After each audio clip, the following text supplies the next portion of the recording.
जय हिंद दोस्तों, मैं हूं आपका दोस्त के बी। और चलिए कल के प्रश्नों के रिवीजन के साथ में आज के इस वीडियो की हम शुरुआत करते हैं। तो पहला प्रश्न था कि प्रत्येक वर्ष राष्ट्रीय डॉक्टर दिवस कब मनाया जाता है। तो ये दिवस होता है हर साल 1 जुलाई को, यानी कि ऑप्शन सी हो जाएगा करेक्ट।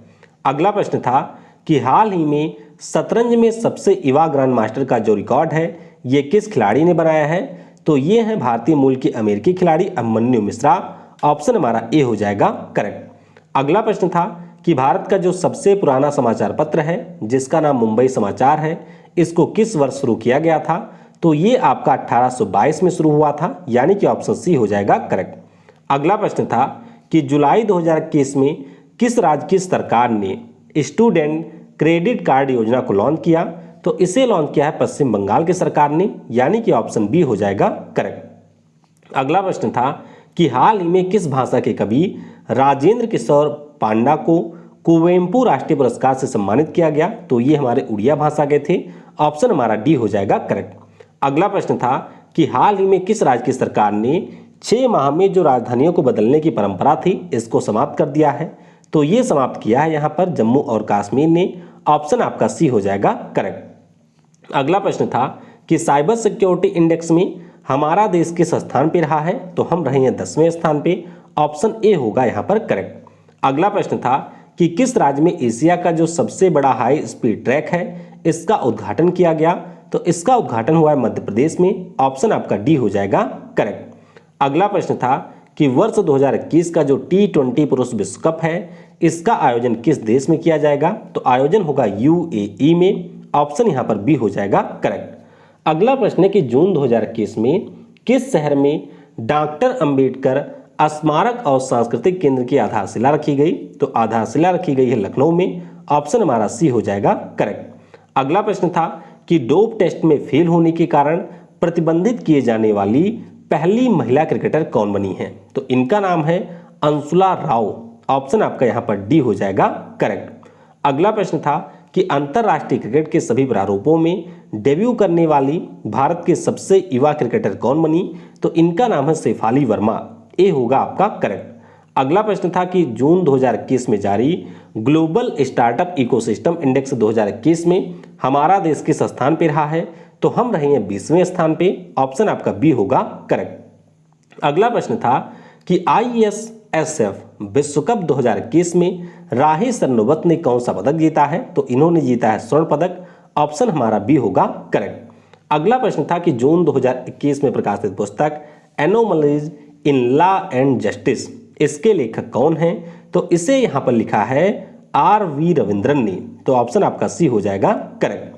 अगला प्रश्न था कि जून 2021 में जल शक्ति मंत्रालय के द्वारा किस नदी बेसिन का ग्लेशियल एटलस जारी किया गया। तो इसे जारी किया है गंगा नदी के लिए। ऑप्शन आपका ए हो जाएगा करेक्ट। और आखिरी प्रश्न था कि नीति आयोग के वर्तमान CEO कौन है। तो वर्तमान में CEO हैं, नाम इनका है अमिताभ कांत। ऑप्शन हमारा डी हो जाएगा करेक्ट। वीडियो में हम लोग आगे बढ़ें उससे पहले मैं आपको बता दूं कि आज जो हमारी क्लास है उसमें 12 बजे वाली क्लास में हम लोग लूसेंट जीके के सेट नंबर 12 को डिस्कस करेंगे। तो डिटेल में ये डिस्कशन होता है जिसमें हर दिन हम लोग 60 प्रश्नों को डिस्कस करते हैं। पूरी 1 घंटे की क्लास होती है और प्रॉपर एक्सप्लेनेशन के साथ में जो भी आपके विभिन्न परीक्षाओं में प्रश्न पूछे गए हैं या फिर जो हमारे लूसेंट जीके के प्रश्न हैं उनको हम लोग यहाँ पर डिस्कस करते हैं। तो नीचे आपको मेरी प्रोफाइल की लिंक मिलेगी, उसके ऊपर क्लिक करके आप मुझे अनअकैडमी के ऊपर फॉलो कर सकते हैं जिससे आप इस लाइव क्लास को दिन में 12 बजे जुड़ सकते हैं। इसके अलावा मैं आपको बता दूं कि इस संडे अनअकैडमी के ऊपर जो आपका कॉम्बैट होने वाला है SSC कैटेगरी में, इसमें आप लोग एप्पल का iPod मिनी भी जीत सकते हैं। तो पहला प्राइज एप्पल iPod मिनी है, दूसरा प्राइज आपका एप्पल एयरपॉड है और तीसरा यहाँ पर है JBL स्पीकर। बस आपको यहाँ पर डिस्क्रिप्शन में और पिन कमेंट में हमारे जो SSC का कॉम्बैट होता है उसकी लिंक मिल जाएगी। 50 मिनट में आपको 40 प्रश्नों के उत्तर देने होंगे और अगर आपकी रैंक यहाँ पर 500 तक आती है तो फिर आपको अमेजन वाउचर भी यहाँ पर मिल सकता है। तो 12 बजे होगा, इसमें जरूर आप लोग इनरोल कर लिएगा। और इसके अलावा मैं आपको बता दूं कि बस आप अनअकैडमी का लर्निंग ऐप डाउनलोड करेंगे, यूज करिएगा कोड KV10 और इस टेस्ट में आप लोग पार्टिसिपेट कर सकते हैं। तो मैं चाहूँगा कि आप में से कोई ना कोई टॉप 500 में जरूर अपनी जगह बनाए। इसके अलावा अगर आप लोग कोई भी सब्सक्रिप्शन खरीदना चाहते हैं अनअकैडमी के ऊपर तो सिंपली यूज करिएगा कोड KV10, इससे आपको मिलेगा 10% का डिस्काउंट। और सबसे महत्वपूर्ण बात कि जो भी प्राइस यहाँ पर आप पे करेंगे उसका 10% आपको डायरेक्टली कैशबैक मिलेगा मेरी तरफ से आपके अकाउंट में। तो इसके रिगार्डिंग अगर आपकी कोई क्वेरी है तो फिर मुझे आप व्हाट्सएप पे कांटेक्ट कर सकते हैं। चलिए अब आज के प्रश्नों की हम लोग करते हैं शुरुआत। तो पहला प्रश्न है कि जुलाई 2021 में टोक्यो पैरालंपिक के लिए देवेंद्र झाझरिया ने किस खेल में क्वालिफाई किया है? तो ये हमारे जैवलिन थ्रो यानी कि भाला फेंक के खिलाड़ी हैं। तो ऑप्शन हमारा यहाँ पर सी हो जाएगा करेक्ट। अब पहले आपको थोड़ा देवेंद्र झाझरिया के बारे में याद रखना है। देखिए हमारे देश के ये इकलौते ऐसे पैरालंपिक के खिलाड़ी हैं जिन्होंने पैरालंपिक खेलों में 2 आपका जीता है गोल्ड मेडल। 2004 में जो एथेंस में ओलंपिक हुआ था इसमें इन्होंने गोल्ड मेडल जीता था, और 2016 में जो आपके रियो डी जेनेरियो में ओलंपिक हुआ था उसमें भी इन्होंने जीता था गोल्ड मेडल। और ध्यान रखिएगा भारत सरकार के द्वारा 2017 में इनको राजीव गांधी खेल रत्न पुरस्कार से भी सम्मानित किया जा चुका है। इसके अलावा पद्म श्री पुरस्कार प्राप्त करने वाले ये हमारे पैरालंपिक के पहले खिलाड़ी हैं, ये भी आपको याद रखना है। अच्छा, अब इन्होंने क्वालिफाई कैसे किया है? तो दरअसल हमारे देश में अभी राष्ट्रीय चयन के लिए हो रहा था ट्रायल, और उस दौरान इन्होंने 65.71 मीटर दूर फेंक दिया अपना भाला। और इन्हीं का पिछला रिकॉर्ड था, यानी कि पिछले रिकॉर्ड में इन्होंने 73.97 मीटर भाला फेंका था। उसको तोड़ते हुए इन्होंने एक बार फिर से ओलंपिक खेलों के लिए कर लिया है क्वालिफाई। तो ध्यान रखिएगा इस साल का जो पैरालंपिक होगा उसमें ये भाला फेंक में करेंगे प्रतिस्पर्धा। अगला प्रश्न है कि जुलाई 2021 में किसे 2021 ग्रेट इमिग्रेंट सम्मान से सम्मानित किया गया? तो ये जो पुरस्कार है अभी मिला है गीता गोपीनाथ को, और दूसरे हमारे हैं कमलेश लुल्ला। तो ऑप्शन यहाँ पर आपका डी हो जाएगा करेक्ट। अब सवाल ये उठता है कि इनको ये पुरस्कार दिया किसने है? तो ध्यान रखिएगा अमेरिका की एक संस्था है जिसका नाम है कार्नेगी कॉर्पोरेशन ऑफ नेटवर्क। तो इनके द्वारा दुनिया के विभिन्न देशों के जो नागरिक अमेरिका में रहते हैं उनको ये पुरस्कार दिया गया है। तो टोटल 30 देशों के 34 व्यक्तियों को ये सम्मान मिला है। हमारे देश के भी 2 हैं यहाँ पर, एक तो आपके हैं IMF के जो मुख्य अर्थशास्त्री हैं गीता गोपीनाथ, और दूसरे यहाँ पर हैं कमलेश लुल्ला जो कि आपके नासा के एक साइंटिस्ट हैं। अगला प्रश्न है कि जुलाई 2021 में भारतीय नौसेना ने दक्षिण कोरिया की नौसेना के साथ कहां पर एक सैन्य अभ्यास में हिस्सा लिया है? तो ये जो सैन्य अभ्यास हुआ वो अभी हुआ है पूर्वी चीन सागर में। तो ऑप्शन आपका यहाँ पर डी हो जाएगा करेक्ट। तो ये आप यहाँ पर मैप में देख सकते हैं, यहाँ पर आपको मिलेगा साउथ कोरिया, और साउथ कोरिया के नीचे वाला ये जो आपका सागर है इसी को हम लोग कहते हैं ईस्ट चाइना सी। तो हमारे देश और दक्षिण कोरिया की जो नौसेना है उनके बीच में इसका आयोजन हुआ। हमारे देश की तरफ से INS किल्टन ने इसमें हिस्सा लिया था। दक्षिण कोरिया की बात करते हैं तो राजधानी यहाँ की सियोल है और मुद्रा यहाँ की है वान। अगला प्रश्न है कि भारत ने रूस के साथ मिलकर के किस नाभिकीय पावर प्लांट के 5वीं और 6ठी इकाई के निर्माण की कर दी है शुरुआत? तो ये आपका है कुडनकुलम वाला। तो ऑप्शन आपका यहाँ पर सी हो जाएगा करेक्ट। अब इस प्रश्न से आपको कई सारे महत्वपूर्ण पॉइंट याद रखने हैं। पहला पॉइंट आप ये ध्यान रखेंगे कि ये जो हमारा पावर प्लांट है क्षमता के अनुसार हमारे देश का सबसे बड़ा पावर प्लांट है। वर्तमान में यहाँ की आपकी 2 यूनिट संचालित हैं, पहली और दूसरी, और इन दोनों यूनिट की क्षमता है 1000 मेगावाट, यानी कि 1000 मेगावाट पहले वाले की क्षमता है, दूसरी की क्षमता यहाँ पर भी है 1000 मेगावाट। अच्छा, अब आप सोच रहे होंगे कि तीसरी और चौथी की क्षमता कितनी है? तो ध्यान रखिएगा तीसरी और चौथी अभी तक शुरू नहीं हुई हैं, इनका निर्माण चल रहा है और इनकी भी क्षमता होगी 1000 मेगावाट की। रूस के सहयोग से ही हमने इसको स्थापित किया था। हमारे देश का सबसे नवीनतम वाला परमाणु ऊर्जा संयंत्र भी आपका कुडनकुलम वाला ही है। और ध्यान रखिएगा कि इसकी जो 5वीं और 6ठी यूनिट होंगी इनकी भी क्षमता होगी 1000 मेगावाट, और रूस के साथ में मिलकर के इसको हम लोग कर रहे हैं डेवलप। तो ऑप्शन यहाँ पर आपका सी हो जाएगा करेक्ट। तो ये सारी चीज़ें आपको इसके बारे में याद रखनी है। अगला प्रश्न है कि जुलाई 2021 में किस राज्य की सरकार ने YSR बीमा योजना को कर दिया है लॉन्च? तो YSR के नाम जैसे ही सामने आए समझ जाइए आंख मूंद करके कि आंध्र प्रदेश ने इसको शुरू किया है। तो ऑप्शन आपका यहाँ पर बी हो जाएगा करेक्ट। अब नाम से ही आप समझ सकते हैं कि यह एक प्रकार की बीमा योजना है। तो अभी जो आंध्र प्रदेश के सीएम हैं जगन मोहन रेड्डी साहब, उन्होंने ये कहा है कि अगर किसी व्यक्ति की आयु 18 से 50 वर्ष के बीच में है तो वो यहाँ पर इनरोल करा सकता है, और अगर ऐसी स्थिति में उसकी स्वाभाविक डेथ होती है तो उसकी डेथ होने पर 1 लाख रुपए की राशि उसके परिजनों को दी जाएगी। और ध्यान रखिएगा कि ये जो राशि होगी सीधे परिजनों के खाते में की जाएगी ट्रांसफर, यानी कि चेक वगैरह नहीं मिलेगा, डायरेक्टली उनके खाते में ये राशि भेजी जाएगी। इसके अलावा इन्होंने और ये कहा है कि अगर किसी व्यक्ति की आयु 18 से 70 वर्ष के बीच में है और इसकी यहाँ पर आकस्मिक डेथ हो जाती है, यानी किसी दुर्घटना के कारण या आकस्मिक डेथ होती है, तो 5 लाख की राशि को यहाँ पर भुगतान किया जाएगा।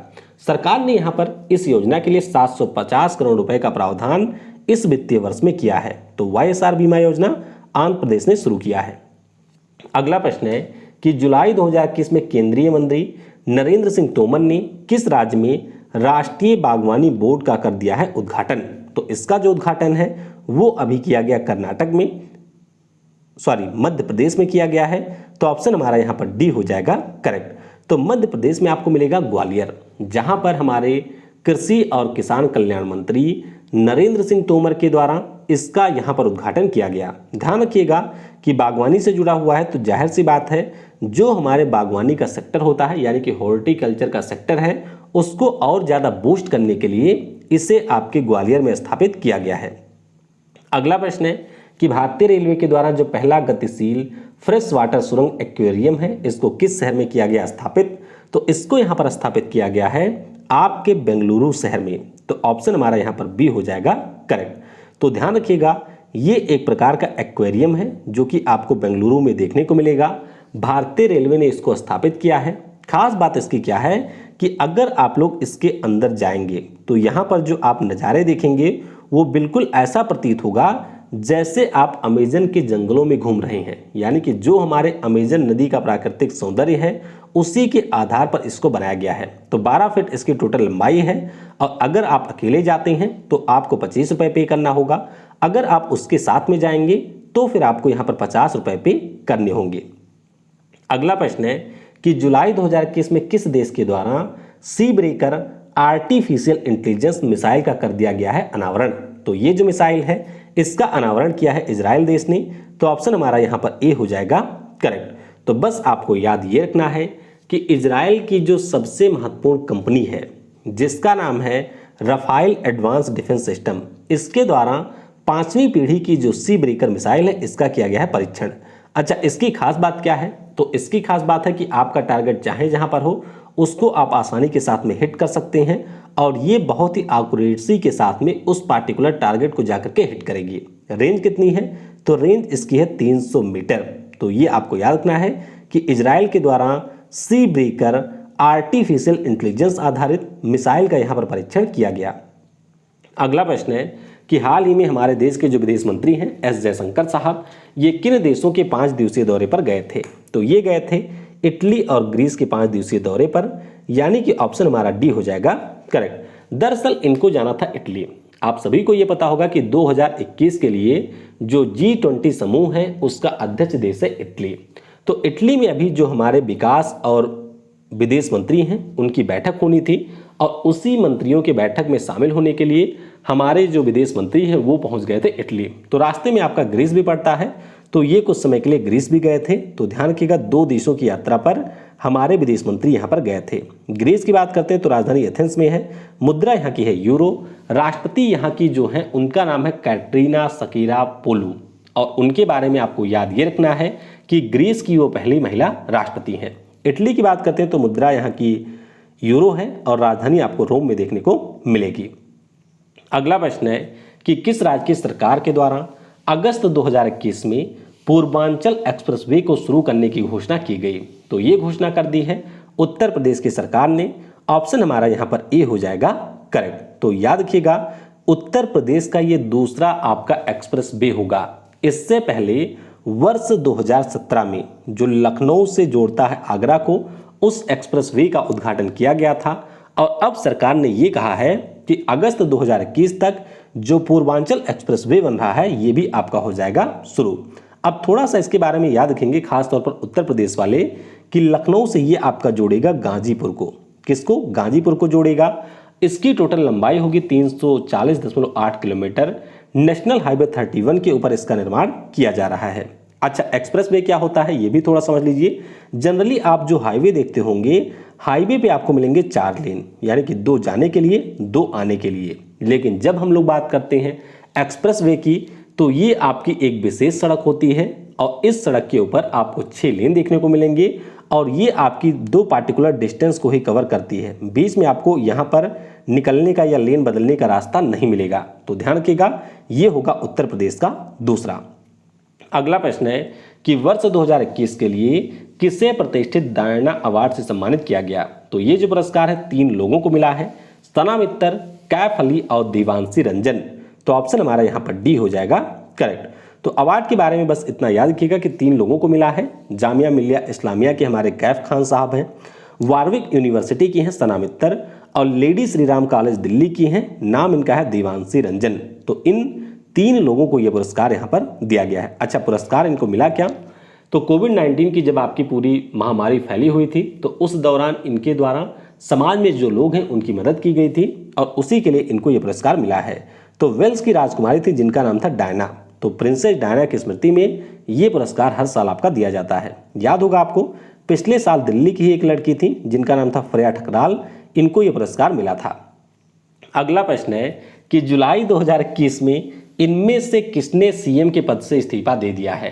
तो ये इस्तीफा दिया है तीरथ सिंह रावत ने। तो ऑप्शन आपका यहाँ पर सी हो जाएगा करेक्ट। आप सभी को पता होगा कि जो उत्तराखंड राज्य है उसके इसी साल सीएम बने थे, नाम था इनका तीरथ सिंह रावत। तो यहाँ पर ऑप्शन सी हो जाएगा करेक्ट। दरअसल अभी जो वहाँ के राज्यपाल हैं उनको इन्होंने अपना इस्तीफा सौंपा। उससे पहले जो बीजेपी के इस समय अध्यक्ष हैं जिनका नाम है जेपी नड्डा, उनको इन्होंने भेजी थी एक चिट्ठी में इन्होंने क्या कहा था?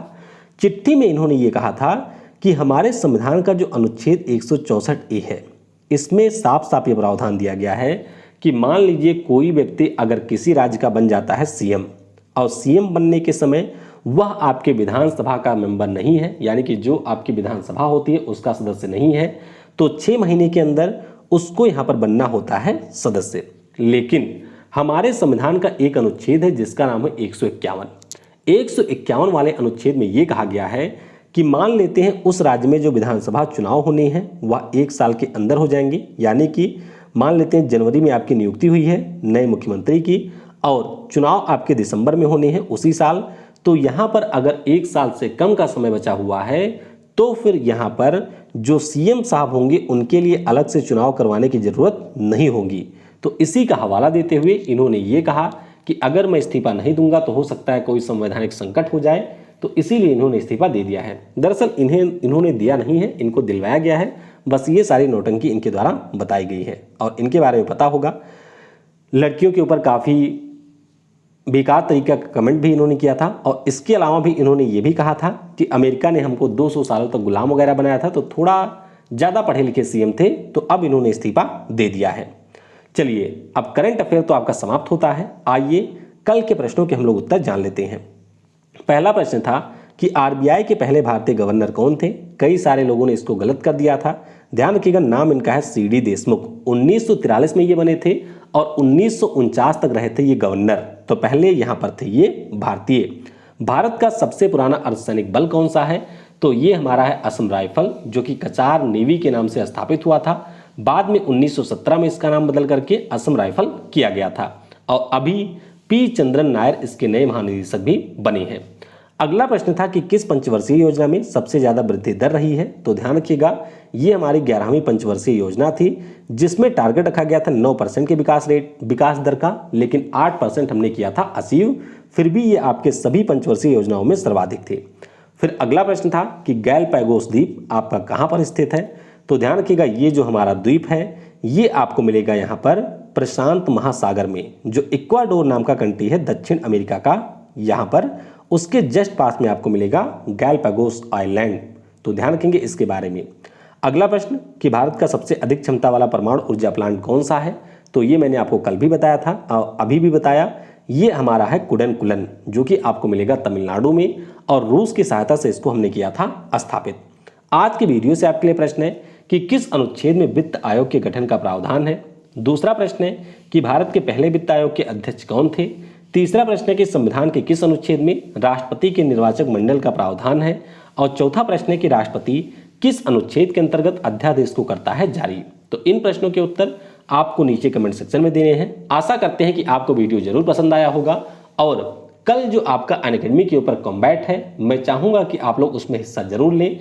लिंक आपको डिस्क्रिप्शन में और पिन कमेंट में मिल जाएगा एसएससी कॉम्बैट के नाम से। तो बस आपको ऐप डाउनलोड करना है। उसके बाद में अगर आपसे कोड पूछा जाएगा तो कोड में आप लोग इंटर करेंगे KV10 और इसके माध्यम से आप एनरोल कर सकते हैं। वीडियो को समय देने के लिए आप सभी को बहुत बहुत धन्यवाद। जय हिंद, जय भारत और सबसे जरूरी, पढ़ेगा भारत तो बढ़ेगा भारत।